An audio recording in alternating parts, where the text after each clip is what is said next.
Her wolf wanted to eat him up, one tasty morsel at a time. Lexi Anderson sighed.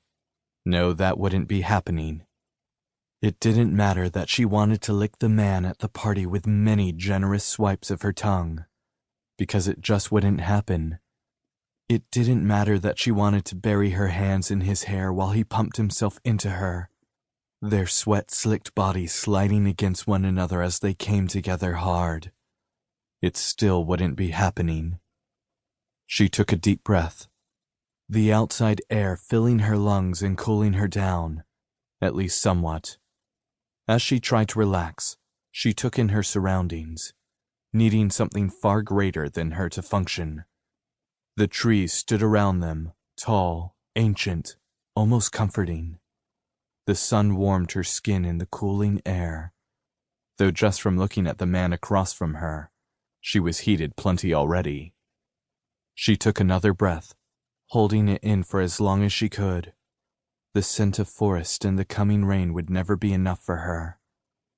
Lexi would never know the feeling of the land beneath her forepaws, the brush of wind in her fur, nor the release of home and center when the moon's pull finally took her wolf.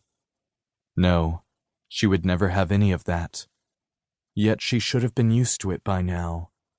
She'd been a latent wolf, a wolf trapped within her body, unable to shift, but still part of her in a sense, for all 50 years of her life, and wishing for something different was only making things harder for her. Since latent wolves couldn't shift into their wolf forms, they were forever bound to their human forms and cut off from the wolf part of their souls. They couldn't even hear their other half's thoughts. Oh, they could feel something, or at least feel the instincts and some of the urges that came with being a wolf, but they didn't feel the same connection that others did. It had been a miracle in itself that she survived into adulthood, as most latent wolves died from the added stress to their bodies because of their inability to shift. She was one of the lucky ones, if one would call it that. There were more important things in her world than the fact she would never be able to shift into a wolf. Namely, the little boy playing in the front yard of the Alpha's home. Parker, her 8-year-old son, and love of her life, currently played in a pile of wolf babies.